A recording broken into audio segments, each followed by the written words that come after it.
રાજકોટ શહેરમાં પોલીસે અત્યારે પોતાની કામગીરીનું જોર વધારી દીધું છે। કોઈપણ જગ્યાએ જુગાર રમતા કોઈપણ વ્યક્તિ ઝડપાય છે તો તાત્કાલિક ધોરણે તેના વિરુદ્ધ કાર્યવાહી કરવામાં આવે છે।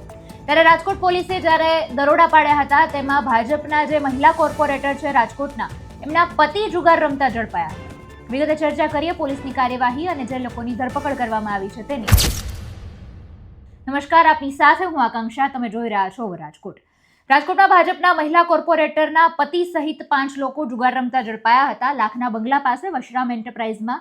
જ્યારે ગાંધીગ્રામ પોલીસે દરોડા પાડ્યા હતા ત્યારે ત્યાંથી વોર્ડ નંબર 1ના જે ભાજપના મહિલા કોર્પોરેટર છે, નામ છે તેનું સેજલબેન ચૌધરી, અને તેમના પતિ, તેમનું નામ છે અમિતરાજ ચૌધરી, સહિત 5 જુગારીઓને ઝડપી લેવામાં આવ્યા છે। રાજકોટ શહેરમાં માત્ર આ એક જ જગ્યાએ દરોડા પાડવામાં આવ્યા છે એવું નથી, આ ઉપરાંત અન્ય એક જગ્યાએ પણ દરોડા પાડવામાં આવ્યા ને જ્યાં મહિલા સહિત 9 શખ્સોને 3 પત્નીનો જુગાર રમતા ઝડપી લેવામાં આવ્યા હતા। એટલે અત્યારે આપણે કહી શકીએ કે જુગારીઓની સામે પોલીસે પોતાની લાલ આંખ કરી છે। કાર્યવાહી અત્યારે જોરોશોરોથી કરવામાં આવી રહી છે અને હજુ પણ ઘણી બધી જગ્યાએ દરોડા પડી શકે તેમ છે અને ઘણા બધા આવા સમાચાર સામે આવી શકે તેમ છે। સમગ્ર મુદ્દાને તમે કઈ રીતે જોવો છો એ કમેન્ટમાં જણાવજો। ફરી મળીશું, હવે મને રજા આપશો, નમસ્કાર।